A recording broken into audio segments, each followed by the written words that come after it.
La télévision publique iranienne, citée par l'AFP, a déclaré mardi 2 janvier 2018, que le président de la République islamique d'Iran, Hassan Rouhani, a demandé à son homologue français, Emmanuel Macron, de prendre des mesures contre les activités d'un groupe terroriste iranien basé en France.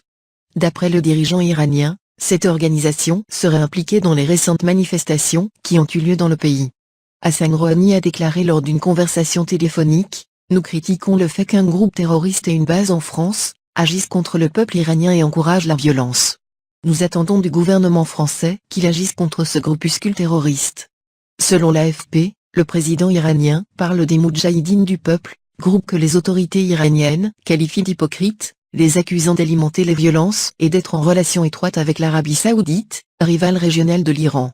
L'organisation des Moudjahidines du peuple iranien, OMPI, basée à Auvers-sur-Oise, se présente comme la principale force d'opposition au régime iranien. Jusqu'en 2009, elle était inscrite sur la liste des organisations terroristes de l'Union européenne, et jusqu'à fin 2012 sur la liste américaine. Ce même jour, l'adjoint politique du chef des gardiens de la Révolution, le général Rasoul Sanayarad, a affirmé que le groupe Moudjahidine du peuple avait été chargé par les Saouds, ainsi que certains pays européens de créer de l'insécurité en Iran. L'agence ISNA, agence de presse des étudiants iraniens, a rapporté les propos du vice-gouverneur de Téhéran, qui a affirmé qu'aucun incident grave n'avait été signalé le 2 janvier au soir à Téhéran. La capitale a connu des manifestations les 3 nuits précédentes avec, à chaque fois, quelques centaines de personnes qui ont lancé des slogans contre le pouvoir dans le quartier de l'université situé dans le centre de la capitale. M. Hassan Rouhani a adressé sa demande le 6e jour d'un mouvement de contestation contre la politique d'austérité qu'applique le gouvernement iranien. Ce mouvement a été marqué par des violences meurtrières et des centaines d'arrestations dans plusieurs villes du pays. Les autorités iraniennes démentent formellement avoir tiré sur la foule. Mais elles ont évoqué des tirs suspects. Le 2 janvier, le guide suprême iranien, l'ayatollah Ali Khamenei, a accusé les ennemis de l'Iran de s'unir contre le gouvernement. Peu après la déclaration du président iranien, l'Élysée a fait savoir que la visite du ministre français des Affaires étrangères Jean-Yves Le Drian à Téhéran était reportée.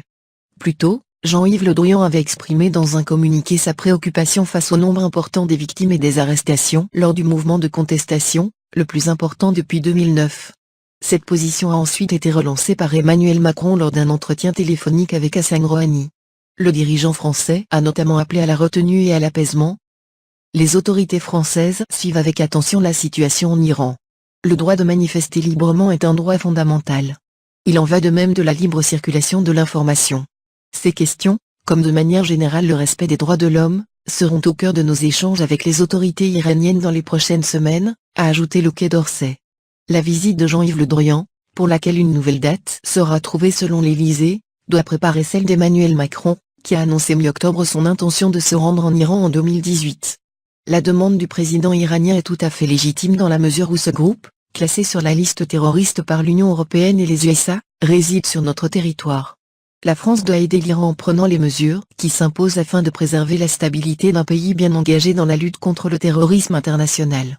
Si la situation avait été inverse, la République islamique aurait fait de son mieux afin de mettre fin aux actes de nuisance des membres d'une organisation reconnue internationalement comme terroriste. C'est là une belle occasion de coopération entre les pays qui veulent réellement enrayer ce fléau qui gangrène le monde contemporain.